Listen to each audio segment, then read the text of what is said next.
Welcome to the Tenant Podcast. I'm Todd Pearson here in Denver, Colorado, joined by my good friend and partner, Wes Brown in Rapid City, South Dakota. All right. Winter came early, I know, to Denver and to Rapid City, so had to get used to that. But we're looking at warmer days ahead. So same here. What was your temp today? Today was like 20, 24. Well, I think it was actually 30 something. It was almost 40, actually. But yes, the low the other night was like 6, I think. Anyway. Yeah, we need the moisture, but I wasn't quite ready for cold. But that's all right. It's winter time. Time to shift gears, right? Yep. Well, we have a wonderful guest this week for our listeners. Her name is Eriko Tsogo. She's a Mongolian American cross-disciplinary artist and creative director of the Mongolian Culture and Heritage Center of Colorado. I just recently met Eriko, and I had the opportunity to check out her website and some of her art. Her art is exquisite, and she explores a plethora of subject matter that is both it's beautiful and very much thought-provoking.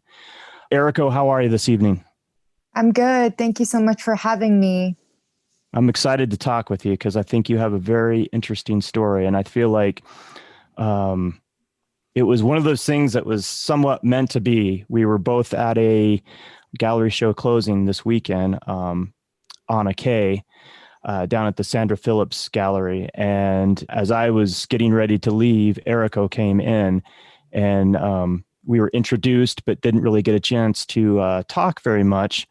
And then she reached out to me and I got to check out her wonderful website. And I was really blown away. And actually, I could probably spend a good week looking at your work and trying to take it all in. You did not grow up here, or you were not born here in Denver, Colorado. You were born in Mongolia, correct? Yes, I was. And thank you for all the kind words. Well, it's well-deserved because it speaks for itself. The work is powerful and I'm always amazed at people's process and creativity. And so I was contemplating a lot this afternoon, you know, the statements that you were making and just how prolific you are. You look very young. So the fact that you've created all those pieces of work is pretty amazing and awe-inspiring to me. Thank you. How did you end up coming here to Denver? I immigrated to the U.S., first state being Denver, Colorado, with my family back in 1999. My father came here first. He had an international Asian showcase, and then my mother and I followed. My younger sister, Jennifer, was born here shortly after. Wow. So is your dad an artist as well? Yes, he's an actively practicing artist, a very prolific artist in Mongolia, as well as a Mongolian artist in the world. He has built the first public sculpture, 22-foot stainless steel tozak, which is a stylized fireplace at Lowry Park here in Stapleton. Oh, wow. So does he do all sculpture or does he work in a variety of mediums like yourself? He definitely works in a variety of mediums, has quite an intriguing history and migratory experience, which reflects in his work. He was originally trained in traditional Mongolian arts and Tanka art, which is, the scroll painting of Buddhist deities. And then he also got his master's degree in Shevchenko Art Academy in abstract expressionism. And it's kind of been a natural inclination for him to delve into more 3D, sculptural, and spatial art currently. That's pretty impressive. So what was you said you had a showcase over here, but what made the whole family decide to move from Mongolia to the United States? So our family is kind of one of the first Mongolian immigrants that came to the U.S., especially as an artist family. We really fought survival and a better means to, live and for higher education, specifically for his kids. At the time, when I was born, Mongolia went through a perestroika, which is the downfall of communism. And so the economy was very bad. We initially moved to Hungary. So I grew up in a boarding school in Budapest. And when I was 7, I went back to Mongolia briefly for a few months and basically migrated back to the US. So it's been quite the long journey. I guess. Sounds like it. How was that living in Budapest? I have good memories and bad memories as well. I mean, boarding school experience is very, varied, and you kind of raise yourself. And my parents were working like 24/7 at this ironing factory at the time. It's a beautiful city. What was hard about, was it just being from Mongolia and trying to assimilate into this European culture?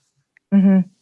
I mean, I was so young. I have faint recollection of like memories from when I was a child, but the assimilation was hard from, hearing from my parents, and especially them kind of in their 20s and, facing a lot of like racism, and, it's an Eastern European country, and it was just right off of, communism. And so they just had to work, and I learned the culture and the language very quick. So I was very fluent in Hungarian. And I was helping translate for my parents from a very young age. Wow. Yeah. That's pretty impressive, because the Hungarian language, and I don't know how similar it is to the Mongolian language, but I know, having visited there, it seems like it'd be a very difficult language to learn. Yeah. I don't know any words now, but I know when I hear it, it sounds familiar. And I also remember just, the greenery and the different architecture there. And yeah, it was a really nice place to grow up. And Denver is one of the sister cities to the capital of Mongolia. Is that correct? Definitely. Historically, Colorado has the largest Mongolian population. As of 2001, it was estimated around like 3,500 Mongolians here. And naturally, Mongolians are nomadic people, so they, move every like 5 years or so within the U.S. And in 2001, because of, the large migratory population, Ulaanbaatar, the capital city of Mongolia, and Denver, Colorado, became sister cities. And they are still sister cities to this day. Wow. Do you go back very often to visit at all? I wish I did. So in 2020, this marks my 22nd year that I haven't been back to my country because of my political status. I am the only one in my family that is a DACA recipient, which stands for Deferred Action for Childhood Arrivals, which is another word for undocumented. Okay. Yeah. Interesting. So do you have U.S. citizenship now? I don't. Because of the nature of sort of like how I entered and, how long I've been here. I'm a childhood arrival. The DACA policy came out during Obama administration in 2012, just as I graduated undergraduate degree at a School of the Museum of Fine Arts. And up until that point, I didn't have a Social Security or work authorization, and didn't have a means to get credit card or, just the basics of being an adult in America. And since that policy, now I officially have a Social Security and work authorization, but you have to renew that every 2 years. Wow. Wow, that's a lot. I would imagine that there could be a time where they don't renew it. Is that possible? Or is it pretty much guaranteed that you'll be renewed? Oh, this is such a sordid question, especially with like the current political climate. And, Right. Since Trump administration has just become even more obliterated. And unfortunately, they actually had a period where they completely blocked DACA. And so, students couldn't even apply for it anymore, even though, they were childhood arrivals and this is the only home they know. But as of current, the USCIS has opened their door, and DACA kind of dwindles.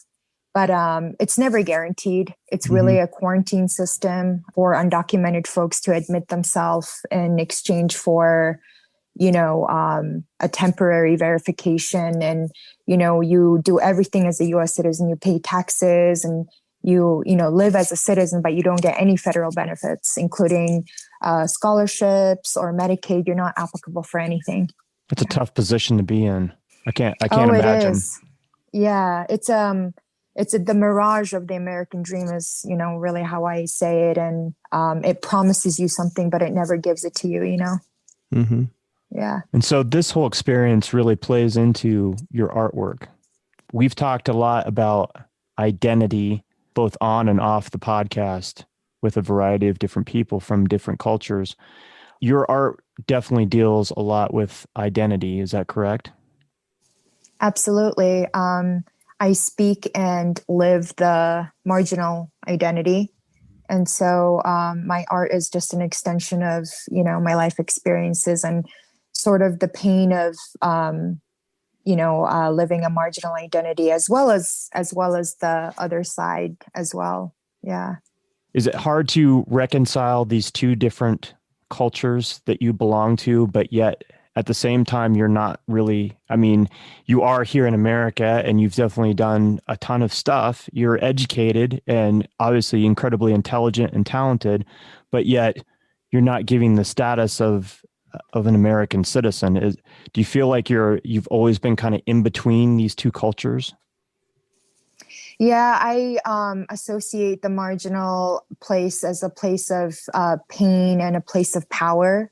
You're constantly living on the knife's blade. And so it's a very uncomfortable place and place of contention, but you have dual perspective. And, that gives you a lot of power. But at the same time, I both enjoy and get a lot of conflict from being marginalized and, not really understanding where I belong and on this constant search to identify. I think both the Eastern and Western cultures are beautiful cultures and they have a lot to teach me. But, I am informed both by Western and Eastern psychology. So talk about how you incorporate these things into the various mediums that you work in. The word binary plays pretty huge in my art practice. Anything from binary techniques of, fusion and the way that it doesn't fuse, as well as binary concepts. So especially in my latest series called Wrong Woman Myths from Sky, it's been an ongoing series since 2018 from my show at Leon Gallery here in Denver. The series has grown, but I like to use a lot of, clashing mediums like painting and drawing together, or, like black and white, stark kind of contrasting mediums as well. And I use the main figure in the series is a anonymous marginal figure. It is both a he and a she and a non-binary figure, a universal person who struggles through a lot of physical trials to depict their inner state. Yeah. Is that kind of a traditional Eastern thought process as far as the binary character that you have? Does that come from like the Mongolian viewpoint? That's actually an interesting reference. A lot of Buddhist deities are, non-binary figures. They're not male or they're not female, but it is also kind of a man-made protagonist. In my fantasy world, I try to create kind of a motif for like a universal person. It started off as a woman, an anonymous woman without a face, and it has the body of a woman, and it's traveling through all these like kaleidoscopic physical journeys and things like that. But now the series has really grown, and I use both male, female, trans identities as well. So different types of motifs, even animals and objects. So what other mediums do you work in, Eriko? I love to write. I do a lot of multimedia film as well as animation, digital design as well. And growing up with an artist father, was art always kind of a part of the fabric of your being? Was there always art being made in your house? Yeah, definitely. Becoming an artist was not a choice. It's more of a natural inclination, a calling. It was just so normal to make art and be creative and think outside the box, in my family. They're still very crazy, passionate people, which is a good thing and a bad thing. I wish I was a little bit more grounded sometimes, as opposed to being so dreamy. So I read where you kind of, it's kind of a meeting of two different disciplines, I guess. Part of it is you just kind of let things kind of happen. And then the other part is very like a, kind of tapping into your spirituality, I guess. Is that correct? Definitely. And that's another kind of binary creative process coming into play. I use a lot of stream of consciousness writing with, conceptual thinking. And also, I guess spirituality comes into play because we are all spiritual beings. But my spirituality is a huge anchor for me. And a lot of the iconography in my work is influenced by my spirituality. You have a formal art education. Was that something your parents encouraged, or was that something that you just had decided that you wanted to do and accomplish for yourself? It was definitely encouraged by my family. I mean, my father is my first teacher, and he still is my teacher. I look up to him, but he had a very academic, formal training, under the Russian school, which is, notorious in the world for sort of like how rigorous it is. And still to this day, I value artists who employ traditional techniques. I think it's important to have that skill set before you can kind of stray into like abstractism or like conceptual art, so I employ that practice in my work, and the rigor of having a lot of like technique balanced with, conceptual art is very interesting for me. It's interesting, all the different mediums that you work in. And how do you decide how you're going to choose one of these? I'm assuming like the film stuff you continue to do when it strikes you. How do you decide to what you're going to work on? Do you go to the studio every day and do some kind of art, or is it, just when you feel it? How do you approach your process? Right. I also forgot to add installation art as well as like body performance. Those are two big mediums that I practice as well. I think they're interchangeable. I mean, it's very much what I feel at the time, or really which medium conveys the message most effectively. But I think it's fun to mix it up.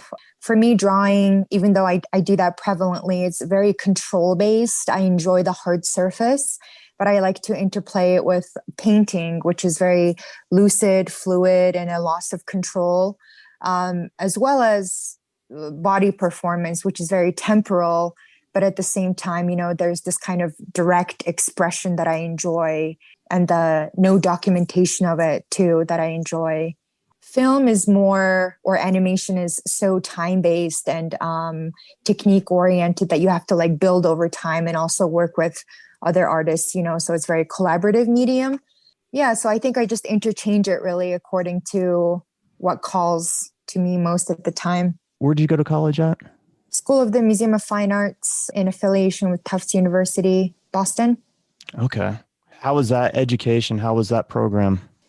It was a good program. It was, BFA degree.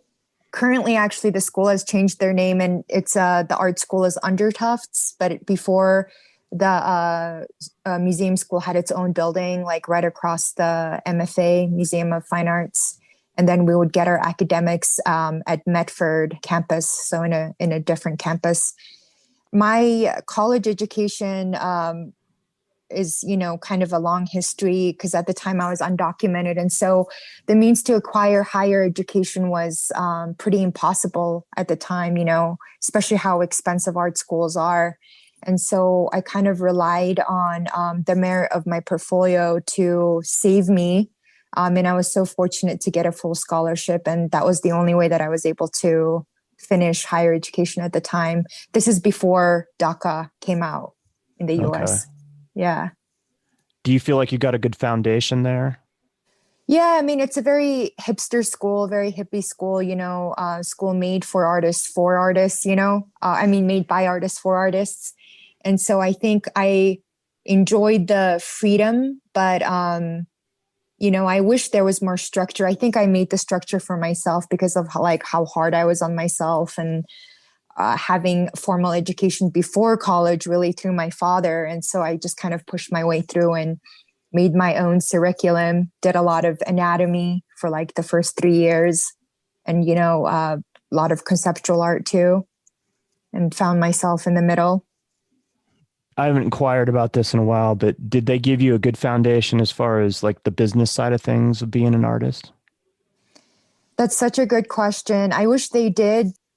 They had a generic like career services center. And like, if you wanted to build your resume, or, if you're curious about art management, like you can kind of dabble in it, but there wasn't any courses about that.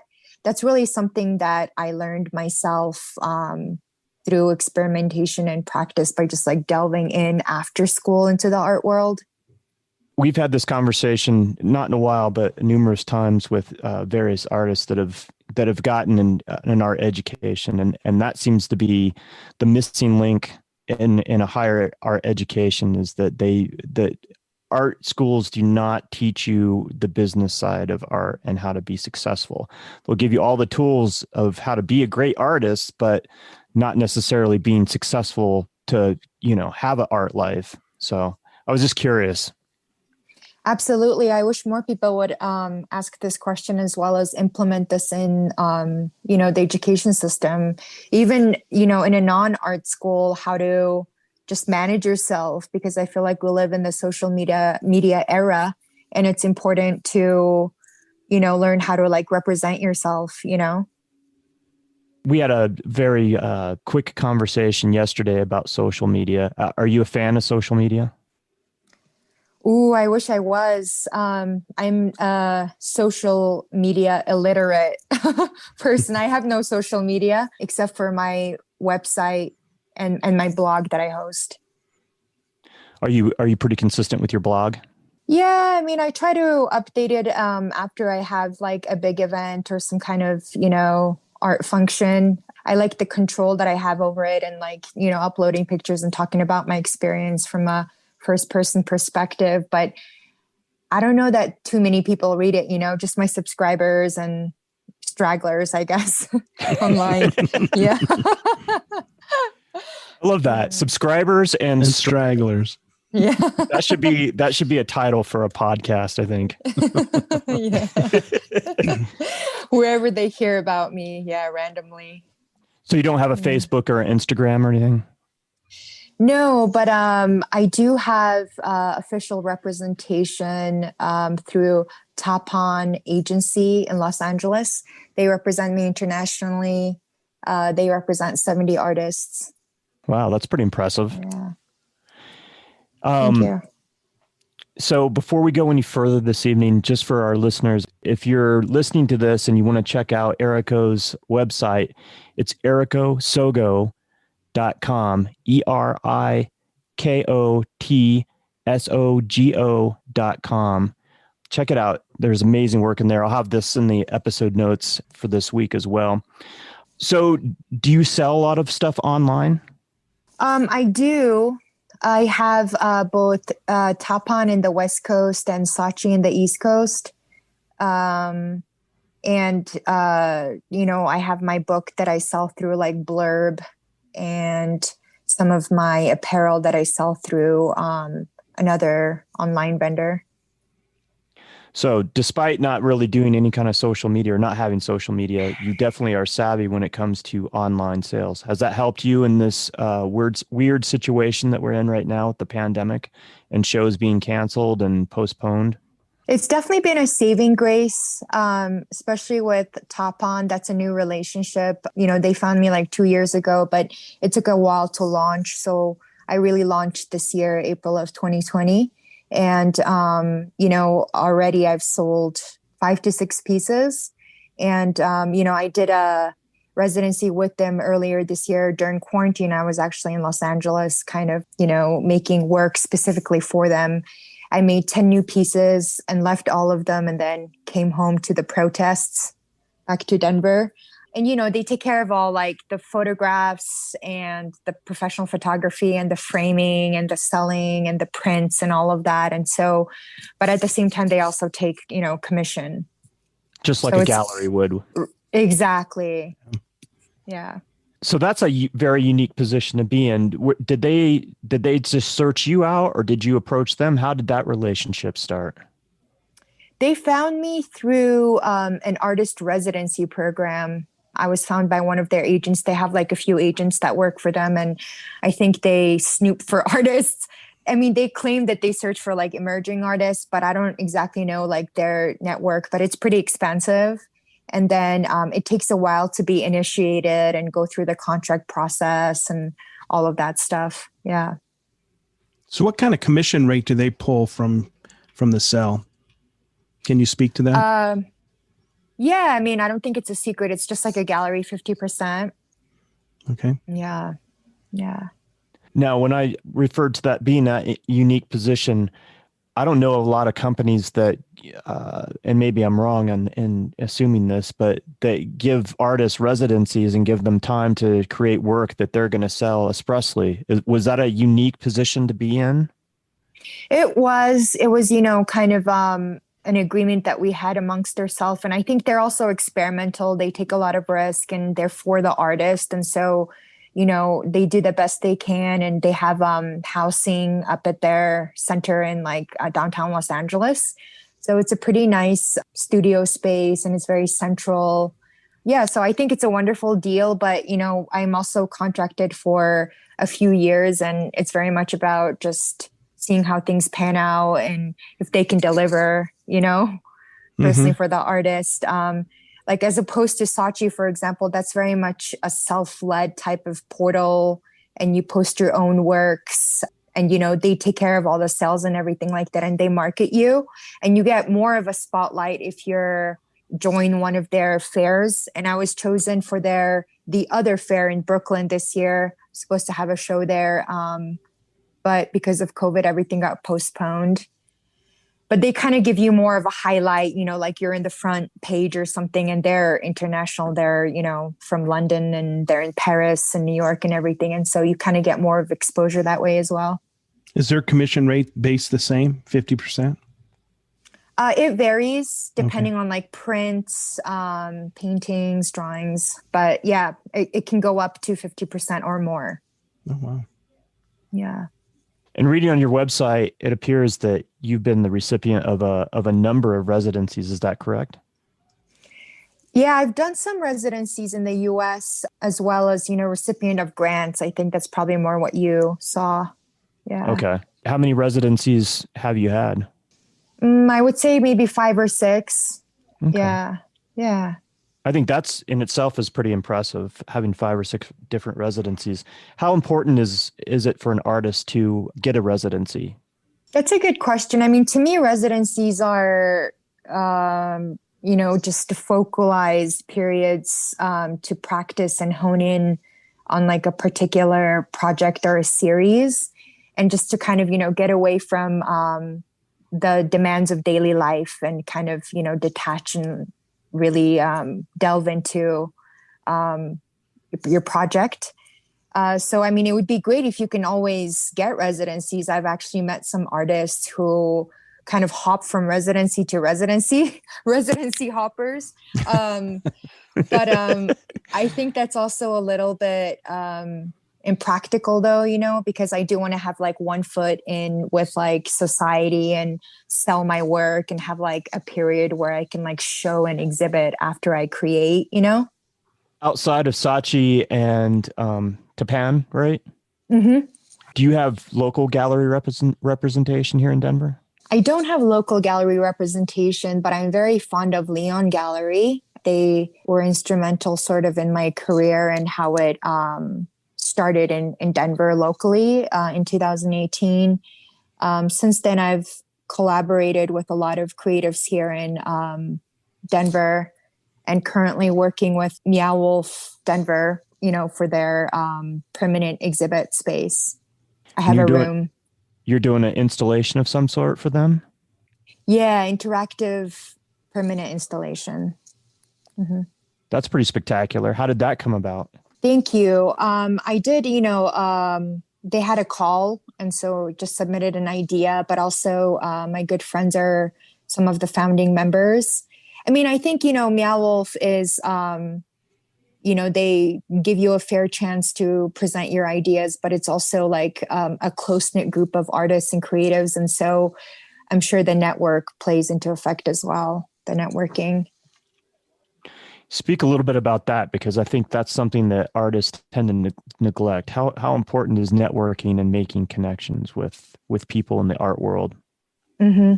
I think it's crucial. I mean, to me, it's a social play, so I do enjoy it, not all the time, but I think it is essential in terms of like creating contacts and each other helping each other, even if it's by referral or just referencing, your website and just seeing where it goes. But, if you believe in yourself enough, I think you can really get anything.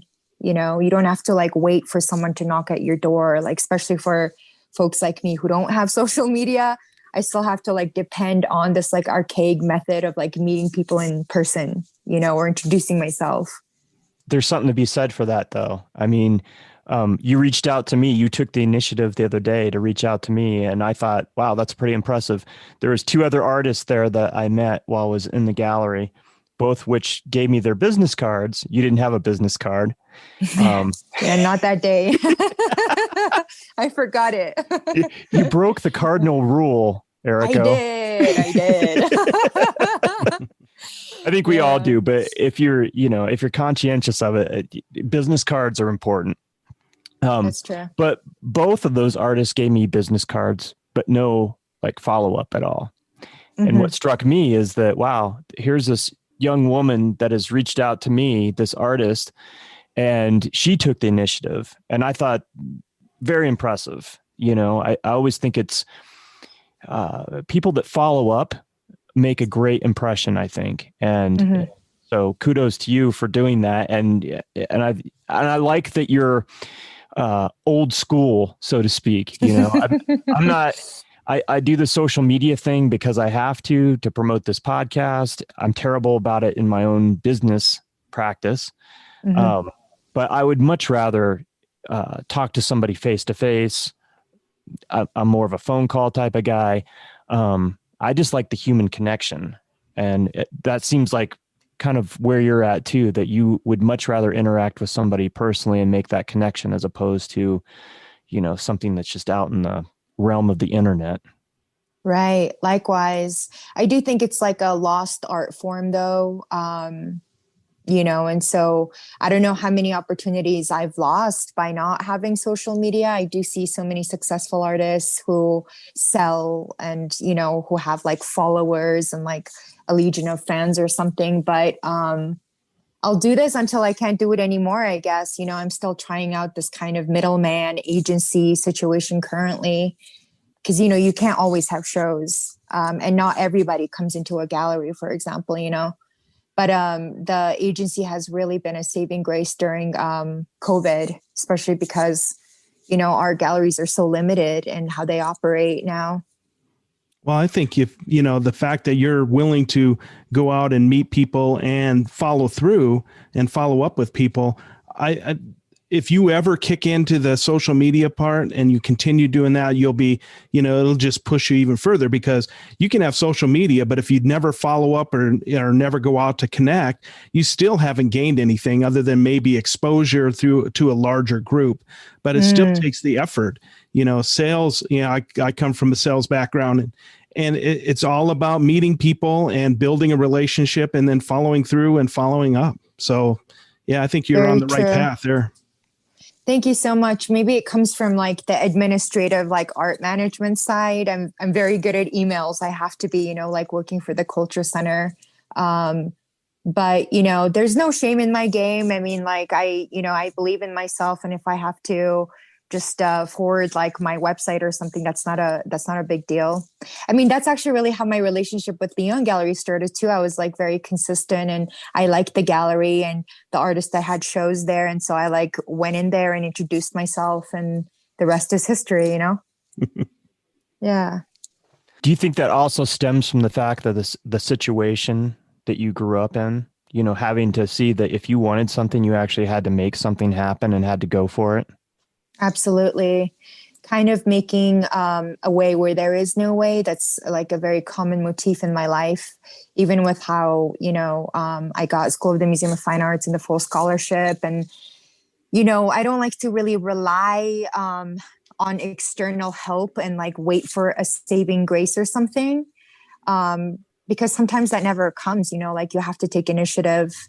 I would say that's the same situation I'm currently in with like DACA. You know, I've been a DACA recipient for as long as I've been in the US, and I'm just like, you know, millions of others. And like, we're waiting for something to happen, which may never come. So then what happens next, you know? Are you optimistic at all for the future of what we're seeing transpire here with the election coming up and possibly a new administration? Are you optimistic? I try to be optimistic, but I'm also practical inside. And I like to have backup plans, plan B, plan C, plan D, you know? And so I'm just going to go with the flow currently and just see how COVID pans out and the vaccine and, you know, the world economy and things like that. But my backup plan is to be very blatant, to leave the US, take control in my own hands once again, and kind of live outside the US. Why not? You know, I've gotten everything that I need to from here. I'm very grateful for the education and, you know, the way that I think and everything, but I think I can survive anywhere. And so the risk that I take is pretty tremendous, though. Like if I leave the US, I won't be able to come back in for 10 more years, but might as well do it early, you know, like might as well do it now instead of later. Yeah. So are other countries, let's say, I don't know where you're thinking, but let's say France or Germany, are they more welcoming to immigrants? And I know they have programs for that, but let's say an artist like you, a pretty good chance of going there and continue in your artistic endeavors and education? That's a really good question. I think it's relative. Every place has, you know, an interesting relationship with like immigrants. And I don't think there's like a utopia for immigrants out there. I mean, I have my own country if I really want to go back. But I've become so westernized in some ways that I know that I won't be able to live a comfortable life even back in my own country. And so I do see a future in Europe. And I think it's just another challenge. It's another growing opportunity, and, you know, find yourself anew in a new land. And I think every place has something to teach you. Every place is challenging. So no place is better than the other. But I think I just, what really speaks at my heart is the choice for an alternative. You know, when I feel that I'm cornered and I have no choice, then that's really the death of me. So where would you go? I'm currently looking at 3 places. Foremost, Switzerland. Second, New Zealand. And third is France. Interesting. And why those countries? I do have a pretty good network of artists in Switzerland and New Zealand. I know of some artist collectives and immigrant artist friends, you know, who do well there. And I agree with their immigration policy. And they're also very close to Mongolia, if I ever want to, you know, like go back and forth between my country. But for me, really, I guess going to Europe would be a passport to the world. You know, it's kind of been a dream of mine to travel the world, and I'm getting older. And so while I have this energy and this youth, I really want to like tread the lands. That's something that I would do anything for. What's the geopolitical environment like in Mongolia now?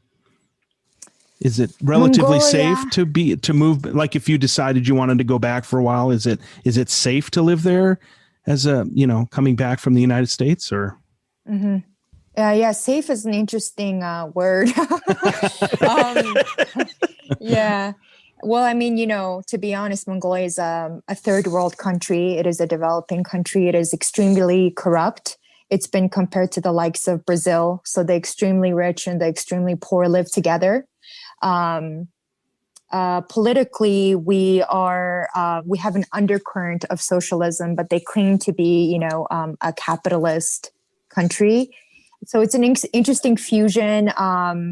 And it's really not an ideal place for artists. It's hard to make a living. There's really no like industry or economy to support that. It is very polluted, like the top 5 polluted cities in the world because of how poor it is and how cold it gets over the winter. And so a lot of the slums, they burn like coal and tire, and there's urbanification as well as desertification problems. And so just, starting with these and how small the city is, I think it would drive me crazy. I would get bored, just being there for a few months. Yeah. Interesting. Yeah. So the European or New Zealand route probably is the best way to go. Yeah. I mean, Switzerland is beautiful because it's in the heart of, Europe. It is hard to get in though. I mean, they like do all your background checks, your financial standing, criminal record, like everything. But, you'll have a fair chance at a good life there, a high caliber of life. If I do move to Europe though, I would want to probably do another graduate degree. My interests are changing a bit, like in my career field. And so I think it would be a good bridge to assimilate into a different culture and like learn the language and the people. Yeah. Good for you. So if you were to go back to school, what would you study? Finance and economics, actually, something completely different than art. But still do your art, correct? Just have that background. Of course, I think, things that you've practiced all your life will never leave you. And like new skills that you learn can only amplify what you already know. But I am just very ready to stand in a different corner and look at the same thing. I'm kind of super disenchanted with, where I am currently and like not seeing any big progress and change. Exactly. It's like beating the same horse, I don't blame you at all. I think if I was in that position, and I can't even imagine, but I think especially considering what may or may not happen here in the next week, I think I'd probably be like, you're very appreciative of the experience that you've had here in the United States, but at the same time, and you're more educated than your average Joe on the street, I would say. So why are you not an American citizen? Like why can't we get past this impasse? And I'd be the same way. I'd be like, you know what? I'm sorry, America. I'm going to give you the finger. I'm out of here. I'm ready for a different scenario. If you're not going to embrace me, why should I embrace you? You've tried to embrace and do all the things that you're supposed to, and yet you don't have citizenship.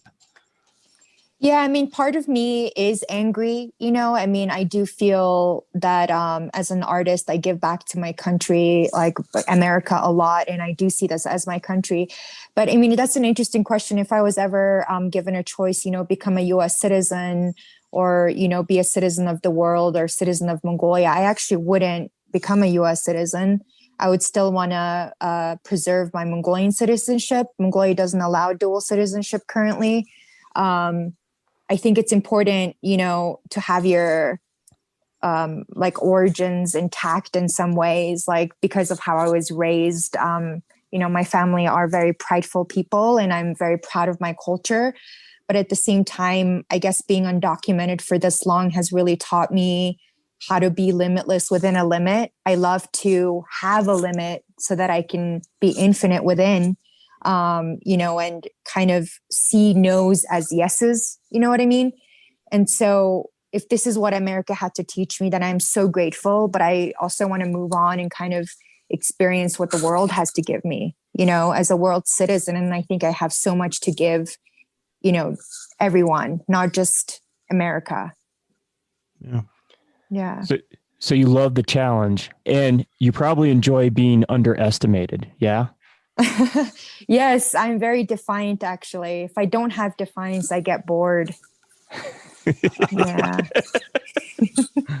Oh, and it shows in your work, and your work is just phenomenal. I mean, like I said, I need to spend even more time than I've been able to since we first started chatting, but I can't wait to see it in person at some point. So had you had to postpone, or did you have shows canceled this year? Thank you so much, Todd, for, the compliment. I did have a lot of things postponed, actually all of it postponed, but I'm grateful for some COVID grants that I was able to get because of the postponements. They really actually came through. The grants really saved me right during the very difficult periods, because I was relying on sales from the shows and things like that. The biggest one being, I curated, this year started off actually very fast and hard. I curated a bunch of shows in the beginning of the year, a big one being at McNicholas Building in downtown Denver. I curated a Mongolian artist show called Border. It was for the International Your Art Residency Program from the organization that I work for. And then that show got cut right after its opening because it was, quarantine period. And then the big show in Los Angeles got postponed. The big show in New York, Saatchi, the art fair got postponed. And I had a haunted house project here in Denver called No Place to Go. I think that's actually ongoing right now in October. So people should definitely check it out. But I wasn't able to do that just because of the limits of what I had to work under, and it wasn't enough time, Speaking to the whole residency program through the organization, you were integral in setting that up. Is that correct? Definitely. It was a big vision of mine to create some kind of, artist exchange bond between Colorado because of its history with Mongolians and my country, so that I also have the ability to kind of be transient between both places and still be connected to my, friends here, the very talented artists here in Colorado. How exactly does this residency program work? It exchanges one Mongolian artist and one Colorado artist between each other. And so a Colorado artist gets to go to nomadic Mongolia in the countryside. A Mongolian artist comes to Colorado, and they both live in a yurt anywhere from 1 to 3 months, and then create their work. And then they have a final show at the end at a local gallery. And then we have a headquarter in Ulaanbaatar, Mongolia. So they have a show over there and then a show here in the US. Wow, that sounds fantastic. Is this residency only open to Mongolian Americans or just anybody? Currently it's open to Mongolian artists and Colorado artists, but our dream is to expand and just, make it an international residency. And so anyone in the world can apply. The interesting motif is that both artists are interchanged and share the same vehicle of a yurt, and so that kind of similarity between sharing the same vehicle to create is an interesting notion, but you're in a different environment, How similar is the terrain or the environment of Colorado compared to Mongolia? Pretty similar. That's why a lot of new Mongolian immigrants still gravitate to Colorado. Mongolians love 4 seasons, high altitude, and cold weather. Yeah. Interesting. Yeah. I want to talk about some of your work. So some of your most recent stuff that you've been doing, talk a little bit about what you've been focusing on this past year, especially during the pandemic. So majority of earlier part of this year was dedicated to creating a new batch of work for Tapan, my agency, in continuation to the ongoing series from 2008 called Wrong Woman, Myths from Sky. And I wouldn't say they're all commissioned works, but they are partly commissioned because I really listened to what the audience wanted. So, I took a lot of criticism from my agency and used their criticism into creativity. They had said that the clients love the larger scale works. So my larger scale works measure 18-inch times 24. They're all flat drawings. The audience really enjoyed the mixed medium work. So I did probably all mixed media work, fusing drawing, painting, printmaking, and people like the colorful stuff. So I did a lot of colorful work instead of more minimal work. And currently, I'm doing a lot of commission work as well as dividing my time between creating a coloring book, a series of different coloring books inspired by like COVID for adults and children. How many books have you published? 2. 2? And they're both for sale via your website, is that correct? Yeah, they're on there. There's a link. The publisher is through Blurb. Okay. And talk a little bit about those 2. I want to get back to the art, but I thought that was you brought that up, so I'm kind of interested to hear about these 2 books that you've produced. The 2 books are from the Wrong Woman Myths from Sky series, and just part 1 and part 2. Part 1 was the earlier, more minimal pen and ink works. And then the second book came out with my Leon show in 2018. So it's just more a variation of works, large scale works and small scale works. But they're both from the same series. Where does your art typically start at, and what does it go to? What's the price range? Anywhere from, I would say, like $25 to, over $7,000, the large scale paintings. And I do commission work too. I mean, sometimes I get proposals for or requests for like a series of paintings, and like each we negotiate a price or something. But yeah, it can be pretty lucrative. It just depends on the collector base and people's interests and things like that. Have you always offered prints of your work? Not always. It actually came from I think like someone's feedback. They were like, oh, your works, would be perfect for a book. Like, have you thought about doing a print? Or, these are a little bit too expensive. Like, can you do a print or something? And then I was like, oh, why not? Especially when you're having a show. I think it's good to have like a variation of merchandise so that, it's like at different price ranges.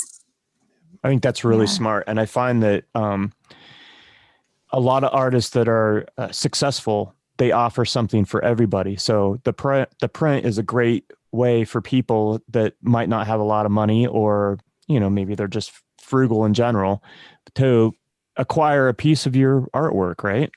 Mm-hmm. And then you have all the apparel that you've put artwork on as well that you sell. Has that been a lucrative thing? Because we've talked to a handful of artists that have done this, but usually they're at the very beginning of it. So I don't know how long you've been doing this.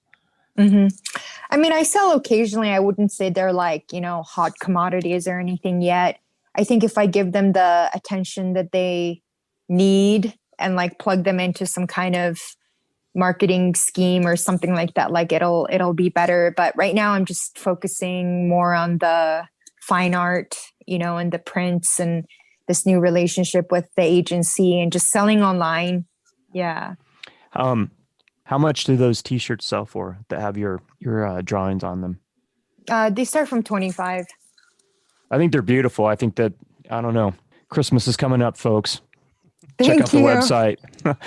I appreciate you, Todd. Thank you so much. So let's talk about some of the other artwork that I've seen on your website. And Wes, if you want to jump in, you're kind of going in that thought. I really want to ask you about, I guess, your transition through your art career, like where you started artistically and where you've kind of found yourself now.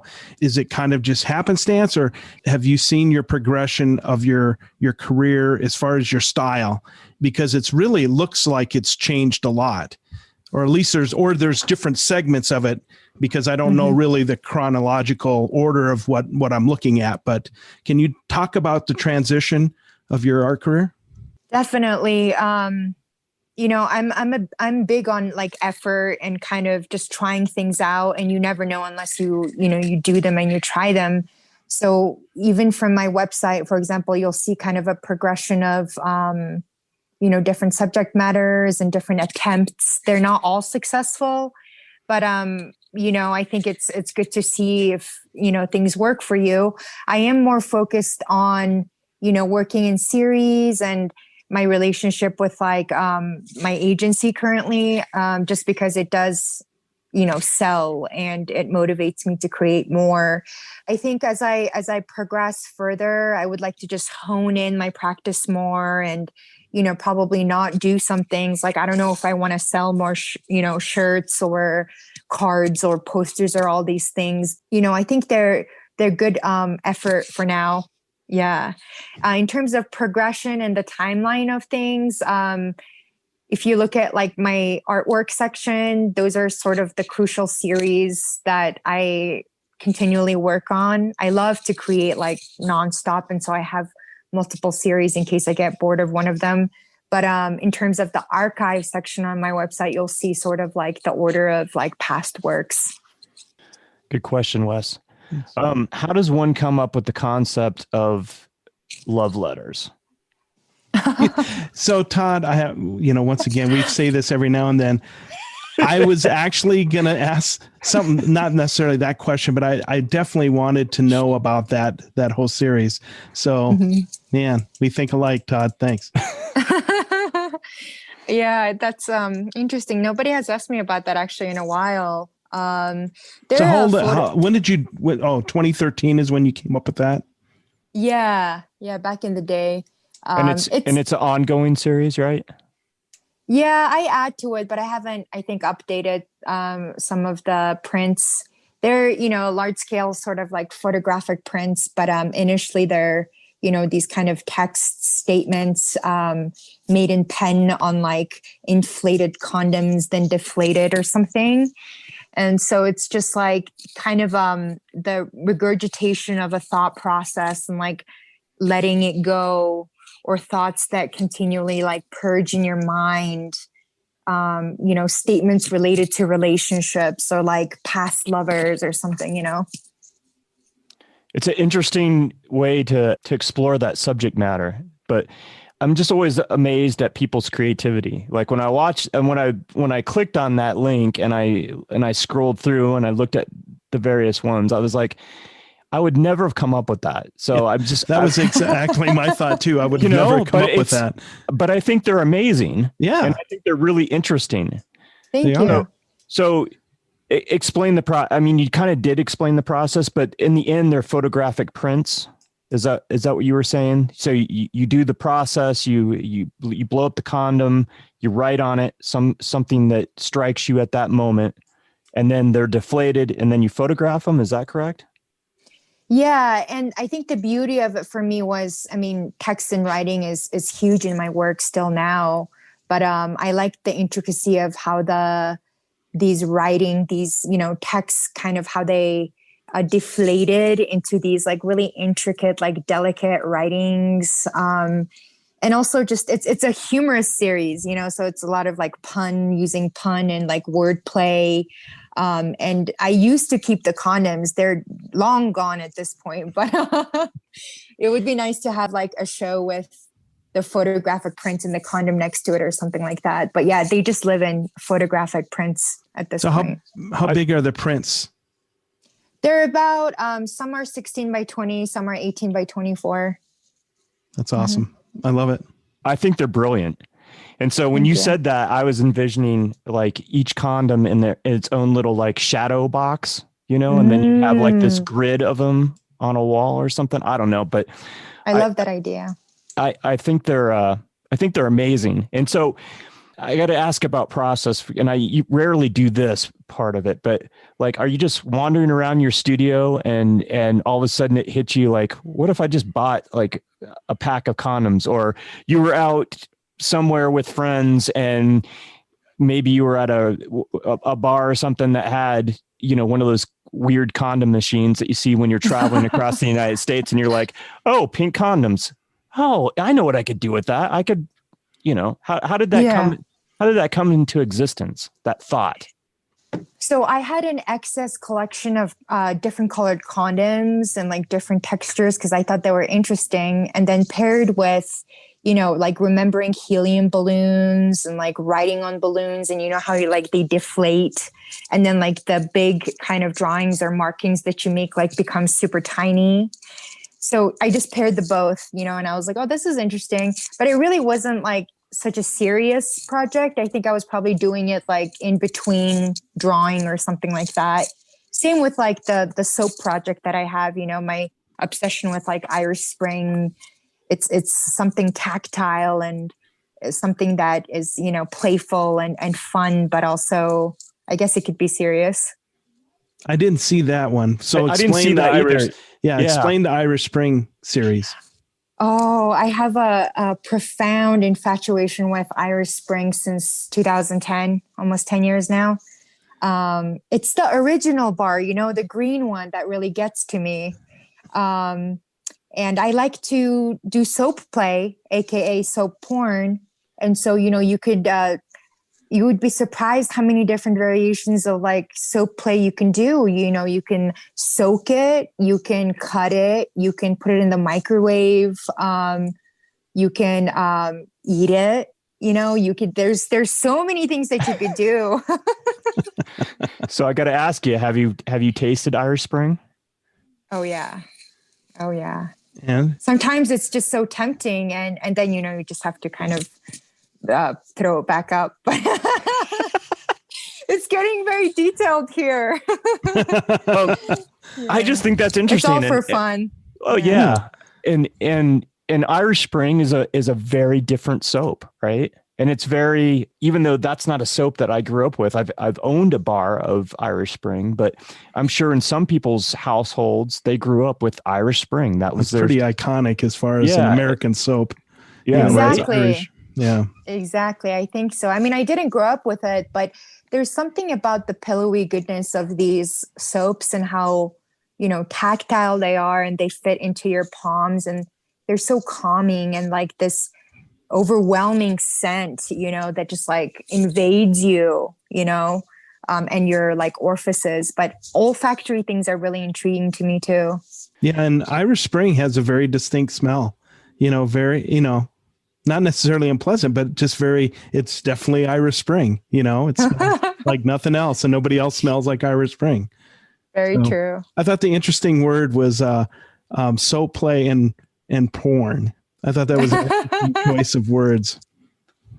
It is actually a fetish. On YouTube, there is a soap community. It's gotten pretty big recently. I don't know why. I would imagine with the COVID, everything is a fetish. Yeah. Washing your hands 40 times a day would become a fetish. If you're a germaphobe, right, and you're isolated and all you got is soap, I just want to play with soap. I may have to check that out. Is it on YouTube? Oh, yeah. They probably got a TikTok page for it too. Oh my God. You just sent Wes down this weird rabbit hole. I'm going to have the weirdest conversation next week. He's going to be like, you're not going to believe it, man. I was on YouTube and I saw all this weird stuff with soap. And then I got on my TikTok. He loves TikTok. I do. Mm-hmm. Just recently, I've come to really enjoy it. That's interesting. And I haven't TikToked yet. I'm debating, but gosh, I got a lot of things going on, and I haven't fit time to become a creator. But I enjoy it. I think soap might be your vehicle. Well, it could be, and it might be because, and I do love going down. We go down rabbit holes, and I just absolutely adore rabbit holes. Like I just likewise. Like go down and just check out stuff. So this whole soap fetish, I'm going to have to check it out. Oh, please. Yeah. So so thank you for introducing me to that. You're welcome. And then maybe we can touch base later and have a discussion about it. Sounds good. I love that. I don't know what to say to any of this now. No, I've gotten a little embarrassed actually. So I love it.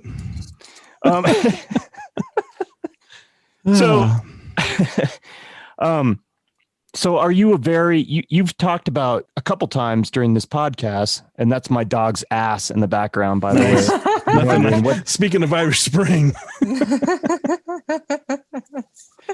Oh He's my waiting gosh. for another human to walk through that door.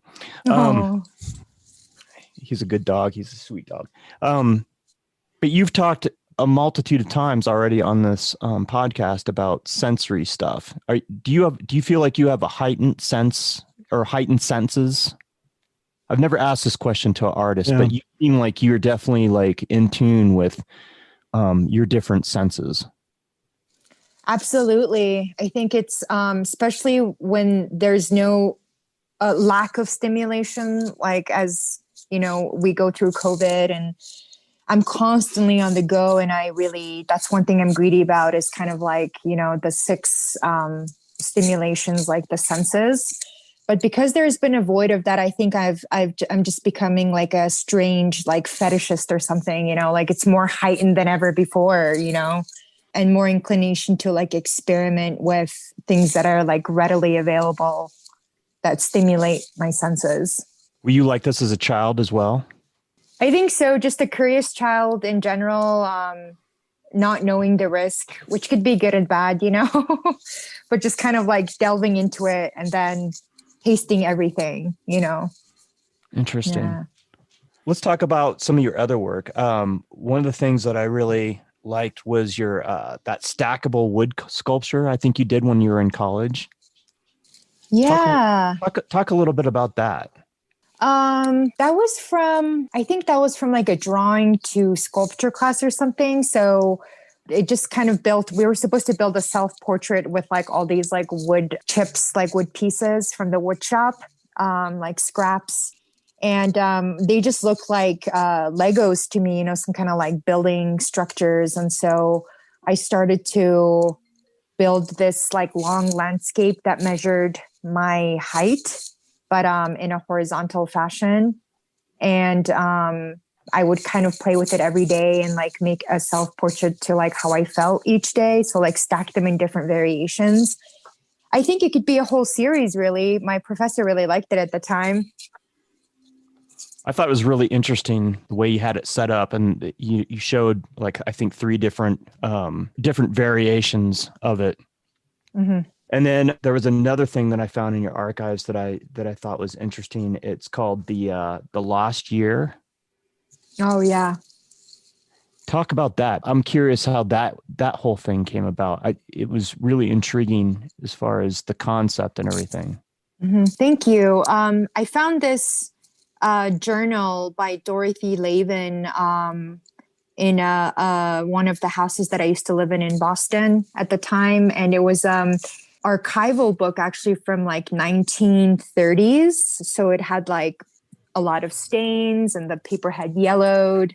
And it was a really personal journal of this woman who had like passed away. I don't know, who she was, but I liked the concept of journaling at the time. And I basically used her journal as my journal. And so every day for 140 days, I did an entry each day, kind of a visual entry or sketch atop her writings.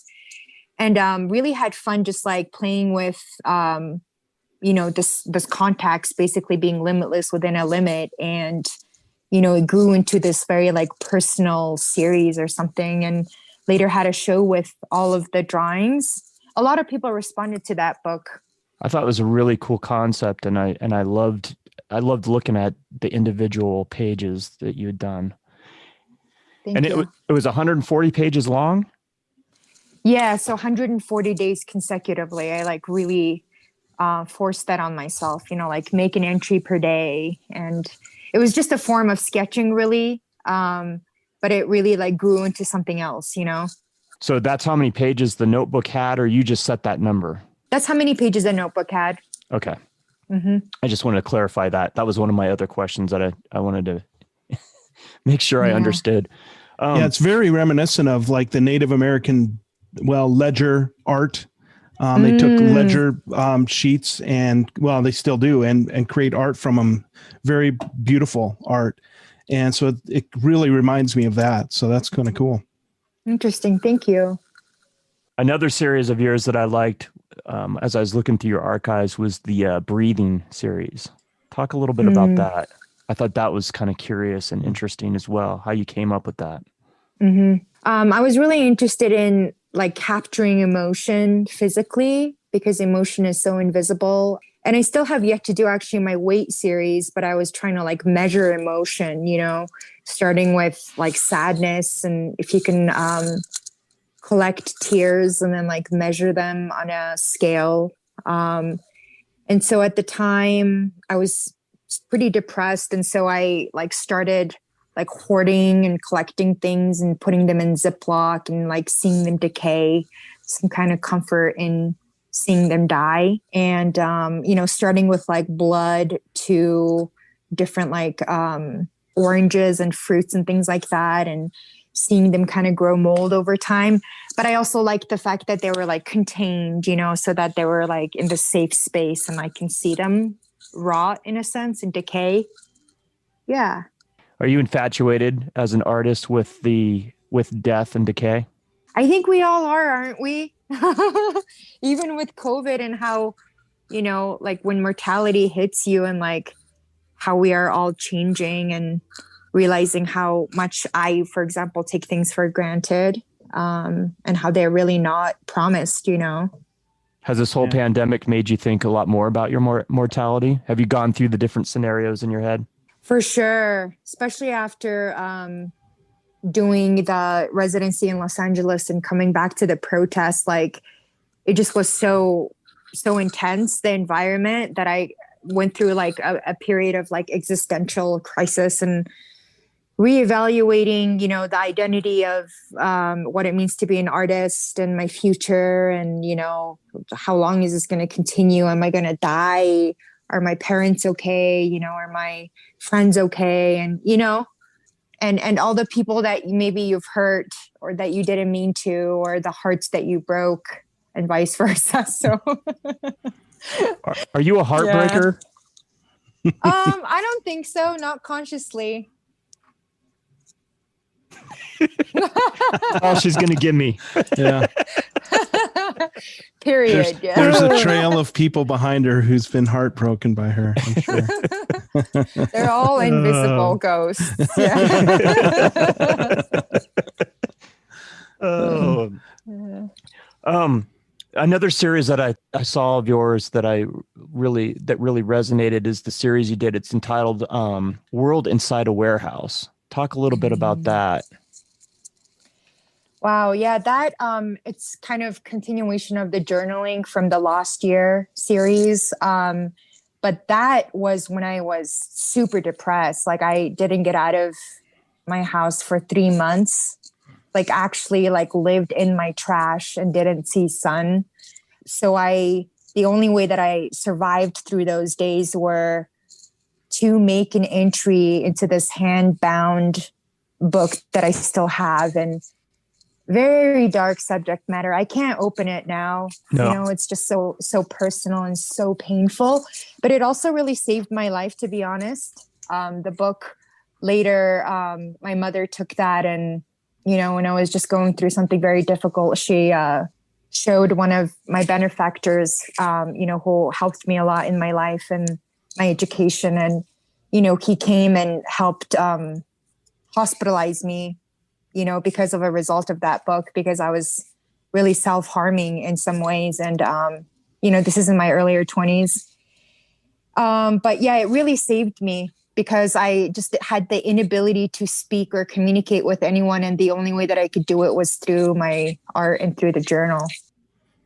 Yeah. In fact, one of the pages has a quote, and I thought it was very pertinent to, obviously now I know this story, not only to yourself, but I think it's pertinent to artists in general. But it says, "In my art, I attempt to explain life and its meaning to myself."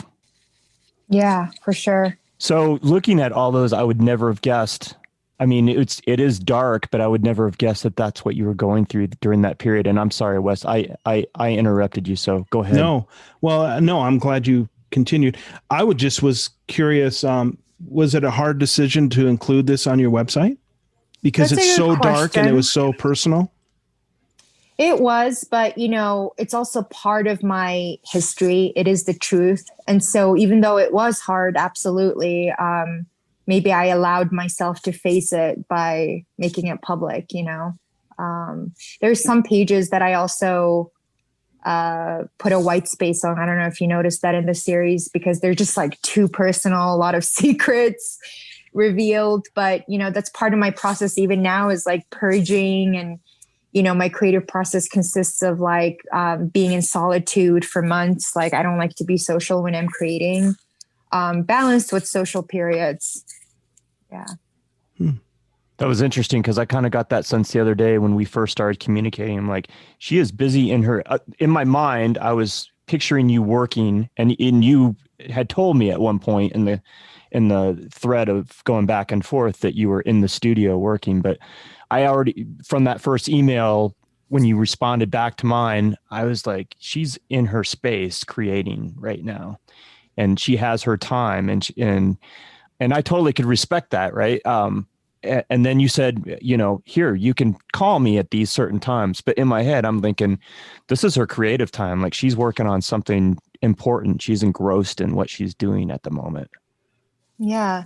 Thank you, Todd. I mean, I think, I have a better handle on my creative process now. It gets better with each year, and it changes too. But, I'm very greedy with like the creation period, just because it is a special time when you're like creating. But at the same time, I don't get as depressed as I used to, like in my early 20s. I think I've learned to like sort of handle my demons in a creative outlet and things like that. And I'm not as self-destructive, as I used to be. But I think maybe that also just comes with like age or something, and like as you calm down and find yourself more, like things kind of fall into place.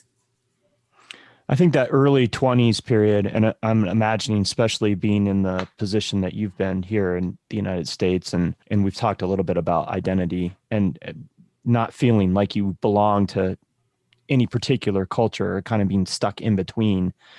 I think it's a rough period for a lot of people. Definitely. And it doesn't help, to have like tiger parents at the time. I was the first and the oldest child. And so, the Asian tiger parenting was very intense at that period as well. And so I just felt very like criticized, and I was very hard on myself. Yeah. I'm only laughing because, and I could totally see that, but I have a good friend that listens to this podcast, and he's very much aware of that particular terminology. Mm-hmm. And he's used it a lot. So I was like, oh, he's going to appreciate that. Yeah, it's the truth, but I'm grateful for my past though. And I have no qualms in like being honest and sharing about it, because I think we're all products of our past and products of our failures, which is just another way of telling you to try it in a different way, But I think it's important to be optimistic at heart and to never give up. Like, as cheesy as that sounds, it's, adversity is essential to making you stronger, but you have to go through these things to find yourself too, That's a very good point. And it's, in your past is nothing to be ashamed of, I don't think. Like you said, yeah, that's part of who you are. And we're constantly evolving, Mm-hmm. And I think a lot of people struggle though to come to terms with it. It is hard to look at your failings and try to embrace them, or, let them go or whatever. So it can be quite difficult. Absolutely. Like the shame culture, I think in Mongolia, like we definitely have a shame culture in my family too. There's like extreme pride and extreme shame and guilt. But I think that if you learn how to kind of straddle that into something positive, like you can yield amazing results, you just can't become enslaved by them. But I haven't like conquered any land to say this, like it's still a process for me every day, but I'm also very spiritual, and my spirituality helps me overcome a lot of like emotional turmoils. Do you meditate? I used to have a very strong sitting practice, but now it's more waking practice. I would say my affirmations and praying that I do every morning and before I go to bed is my form of meditation and homage to my spirits. Yeah. So would you say your spirituality, is it formed by formative religion? Like, are you Buddhist or is it something that's just like really personal? Like a lot of people, they're spiritual, but they're spiritual on a personal level, not necessarily on a formative religious kind of form. Right. I do have formative religious upbringing, not like fanatical, but I did grow up in a strong Buddhist household. My father does do Thangka art. He has done 3 for the Dalai Lama, His Holiness. And we follow the Kagyu lineage, so school of yellow hats. All Mongolian, most Mongolian monks, wear the crimson robes and kind of the yellow hats. But a lot of my belief is also informed by Mongolian shamanism, which is our original belief system, like during the Huns and the Mongol Empire. Mongolian shamanism is very similar to Native American belief. And so it's just about respecting the elements and the earthly elements in the sky, the wind, Mother Earth, and so forth. Interesting. I like that. Thank you. Growing up in both Eastern and Western cultures and knowing what you know about, being born in Mongolia, which is a place that fascinates me. That's a place that I'd love to visit sometime. But seeing what kind of damage is being done there in the capital city, and see what we as Western culture decimating the environment. Are you hopeful for the earth? Do you think we can turn this thing around? Ooh, I mean, I'm always hopeful, but I think we could each individually do a lot to help enforce change. But at the same time, Mongolia is a losing culture, and in Buddhism, we believe that everything is temporal. And so like everything has its own time. Even the sun does, one day the sun won't be here. And so to make the most out of our existence, I think by being like proactive citizens and positive and compassionate, beings, like altruism is huge, is just the best way to live. Like I believe initially we're born good people, like we're not born sinners, and so we have the medicine inside ourselves and we don't have to rely on something outside our body to heal, or to bring like positivity. Like we have the sun inside ourselves. With Mongolia, it's very difficult. Like I wish, speaking to my Mongolians right now in English, that the politicians would be more selfless and sacrifice for the land instead of just thinking about their own finance and their own benefit. It's incredible how much they betray their own country and like sell their land for the profit of mining or like the profit of, becoming rich. They get their karma back, but at the same time, like Mongolia's environment is in such a bad state. It's not healthy to live there, no matter how much you love the land. Well, I think this is a good point where I'd like to transition and talk to you about the Mongolian Culture and Heritage Center of Colorado. How long have you been involved with that? I started as an intern in 2004 when I was in high school, and slowly over time became the programs manager. So started overseeing the programs, and then became the creative director. And what that means is kind of overseeing projects, proposing projects, the biggest one being the artist residency program, and kind of leading that into action, and also overseeing the grants and things like that. We've really cut back because of COVID, currently kind of operating at like a 30% capacity, had to let go of some people. And the biggest thing that we're focusing on now is our art school. It's called Orambir, Colorado Mongolian Art School. It's the first pan-generational, art school in U.S., that teaches in Mongolian bilingual languages. And we have majority first and second generation Mongolian students, ages 4 to 18. Wow. And how many kids are enrolled there? Currently, it's a little over 30. We just restarted the school back up. So 50% in person, 50% virtual. And virtual meaning some students log in from Mongolia and all across the US. The students here, in person Right. They come from, their parents drop them off over the weekend. So the school runs on the weekends, Saturday and Sunday mornings. Wow. What other things does the cultural center do? So we focus on education as well as a lot of like civic engagement, community involvement. Some of our biggest projects are Dream Yurt, which is a traveling, 120-year-old Mongolian yurt from the Silk Road. And the community gets to come in and like make wish ribbons. This is pre-COVID, but now we've kind of virtualized the project. So it actually lives on Instagram, and people make virtual wish ribbons and they can like submit their entries. And then another project is called Soul Patchwork of Life, which consists of like a huge canvas with the tree of life, and people like trace their souls, trace different cultural shoes and like write their immigration story. Project also travels through Colorado, different kind of gentrified areas where art is not accessible. And it kind of, weaves together this tree of life using different cultural motifs. We also have amazing. Thank you. Yeah, we have kind of random but beautiful, like we have a yoga class that we run out of a Mongolian yurt, an authentic yurt. We have Bombak Theater, which is a children's puppet theater. And the puppets are all handmade, and they have like Mongolian costumes. And we tell traditional Mongolian folklore in English and Mongolian to children. And then the final one being the art residency program, which is like a exchange program. Now, the center, is it open to the public, or is it just open to the people that are from Mongolia or have Mongolian heritage? Mm-hmm. It's open to everyone.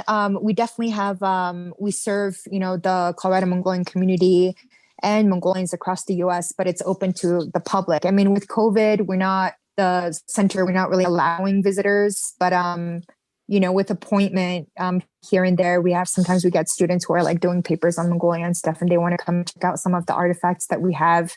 We have like an actual functioning yurt, that the classes run out of. So it's cool to see that. And then we also rent out yurts. Some people rent them and, take them camping and things like that. Yeah. So a couple of different things that we do, but we're still, in process of kind of like pivoting some of our programming and just seeing how things pan out in society right now. We got some of our funding cut this year because of COVID and, the inability to run some of the programs in person. And so, hopefully we'll have a better year next year in 2021. Absolutely.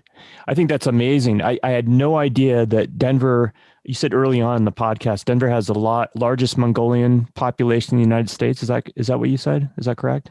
Yeah, as of 2001, but currently Mongolians have migrated towards Chicago and Oakland. Chicago has the largest Mongolian population currently in the US, over 10,000 Mongolians.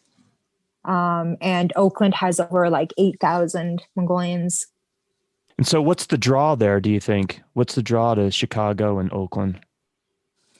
That's an interesting question. I mean, mostly like work opportunities, but also community, even though we're nomadic people and like to move like every few years, because we're new immigrants, we like to huddle in groups.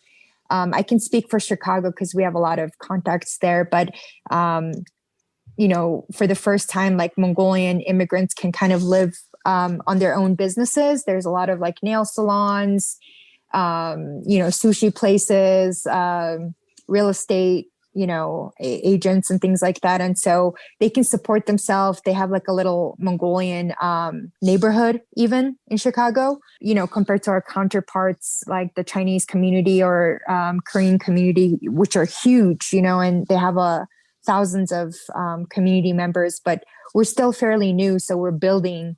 I find that really just fascinating. And so a lot of people, it's like in your DNA, right? That you're nomadic, and a lot of people, after 5 years or what have you, they pick up and they move someplace different. Yeah. That's an interesting concept, like just being nomadic in contemporary society.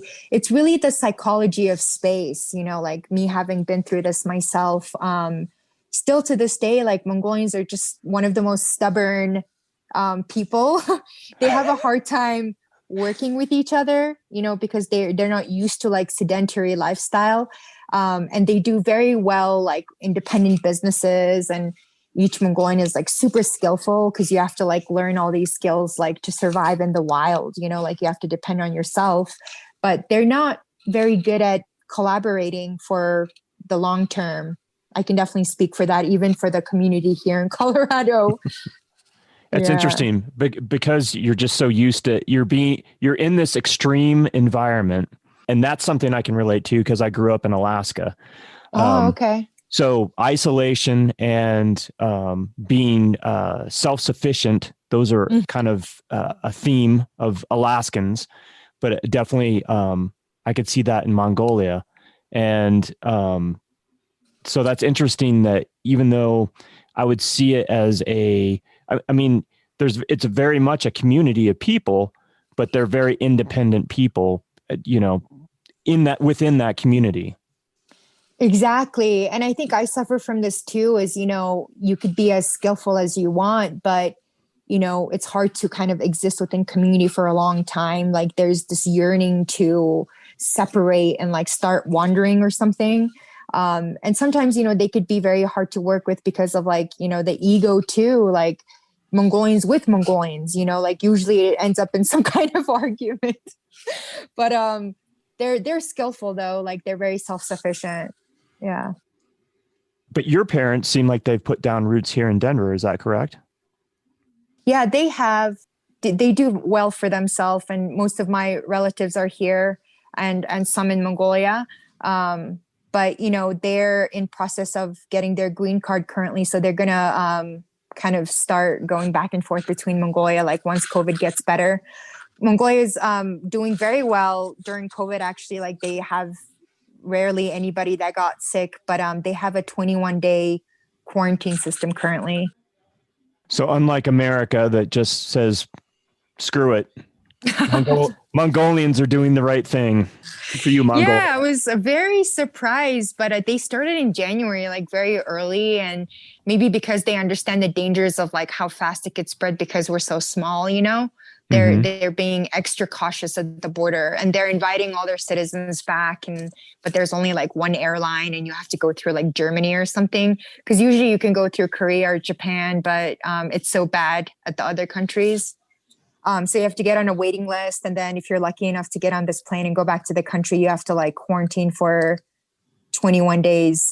Recently, a family friend actually left yesterday, and like I heard that she went to Home Depot and got this like rope, and like she went very prepared because as Mongolians are, like they're quarantining in this strange like area, like a vacation place, and like transporting like vodka and alcohol like through the windows or something using rope. Yeah. Will not be denied. Exactly. Still have to live, right? That's right. Yeah. So looking forward to 2021, which I think everybody's in agreement. We're hopeful for a new year and what it may hold. Though we said that last year too. Yay, 2020 is going to be great. Slam the door in 2019. I can't wait for 2020. And it started off with such a bang, right? Yeah, right. Do you have anything planned that far out and for the new year for 2021? Do you have any outside of what you've already talked about? Do you have any shows planned or any kind of special projects that you're looking forward to in the new year? Not too much. I mean, I really want to, just be patient and see how things pan out. My main priority would probably be, thinking about moving, like once the vaccine is out and things get a little bit more regulated, probably like permanently moving to Europe, but that would be like such a big life change. And I want to see how like, the schools respond and everything. Like I would like to apply to some grad schools. And so I just want to take my time and not be in too much of a rush. That's probably a great idea. Yeah. Yeah. Just live in the moment. Yeah, exactly. And enjoy life as much as I can. And like most of us, it sounds like 2020, even though it's changed a lot of things and it put some stuff on hold, there's been some good stuff that's come of it as well. Mm-hmm. Absolutely. I mean, I think everything, has two different sides that it can tell you. Like the grass is never greener on the other side. But, I just want to stay optimistic, and I'm grateful that I'm close to my family here in Colorado. So I definitely want to enjoy their company as much as I can and maybe get some traveling done. I know it's like COVID, but while I'm in the US, there's still some states that I haven't seen yet. What states would you like to travel to? I really wanted to try New Orleans, Louisiana. I wanted to try Hawaii. Never been there. I would love to go to Alaska. But I know they're like quarantining for some time now, right? And the whole place is closed. I don't know what their status is. You know what? I get the feeling that I don't think there's a mask mandate. In fact, I think I was having that conversation earlier today. So I don't think there's any kind of mask mandate there, which I think is kind of crazy, but whatever. But yeah, Alaska is one of those places you should definitely put on your hit list of places to go experience and check out. Absolutely. The whales. I mean, It's a very diverse state. I mean, it's so huge, and you got the coast, you got, where I'm from, Fairbanks, which is in the smack dab pretty much in the interior of Alaska. It's a whole different vibe than, like Anchorage, which is by the sea, and then all the panhandle with the coastline and stuff. It's all beautiful. Wonderful. Well, I'll let you know when I'm about to make a trip and you can recommend some places. Okay. I'll do my best. You let me know when you want to go to Mongolia, when things are better, and I'll be your tour guide. I would love that. That would be fun. I would love that. Wait, have you ever considered that, doing tours? Oh yeah. There's been just because I'm bilingual, I think that's a good job thing to do in Mongolia, but also through our culture center, we're in process of establishing, this was before COVID, like, a tourism connection with Mongolia, so that, I don't know, let's do some art tours. Like artists, I think, would be fascinated by Mongolian land, and go through the countryside and do like horseback riding and all of that, living in a yurt. That would be phenomenal. I would love to live in a yurt for a while. I think that'd be interesting. That'd be a great experience. Yeah, for sure. And likewise to you, Wes. All right, I'm on it. I'd love to go to Mongolia. I've been to the Far East, but never Mongolia. So yeah, that'd be awesome. Nice. Great. Well, thank you so much for spending this evening with us talking about your history and your artwork. And is there anything else that you would like to talk about before we sign off for the week? I think I'm great. I mean, it was probably one of the most like intriguing podcasts that I've been on, because there was such a wide variety of subjects we spoke about. And I just really appreciate, the window to speak and the platform to like represent my culture. Thank you so much for this opportunity. And I wish you guys luck with your podcast moving forward. Well, thank you. So we're definitely blessed with having you on and expanding our education and horizons. And it was a wonderful evening. I appreciate it. Thank you. Thank you so much. So check out Eriko's website. Again, it's erikotsogo.com. I also have the Mongolian Culture and Heritage Center information in the episode notes for this week. And on that note, for the Tenant Podcast, I'm Todd Pearson. And I'm Wes Brown. Have a great week.